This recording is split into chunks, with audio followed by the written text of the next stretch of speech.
Welcome back to my channel. ఇవాళ మీకు mutton curry ఎలాగో చేయాలో చూపిస్తున్నానండి.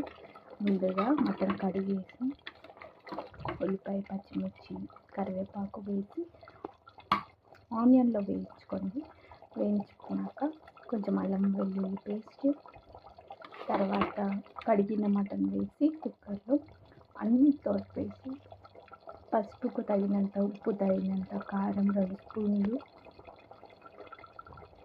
ధనియాల పొడి 1 స్పూను అన్నీ వేసి కలుపుకొని కొంచెం వాటర్ వేసి కుక్కర్లో పెడితే ఒక 5 విజిల్స్ వరకు వేయండి. తర్వాత ఇలాగ వస్తుందండి.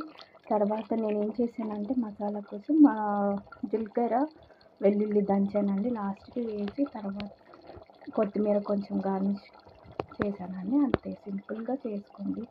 మీరు కూడా ట్రై చేయండి, హెల్తీగా ఉండండి. Thank you. చూడండి ఎంత కలర్ఫుల్గా ఉందో.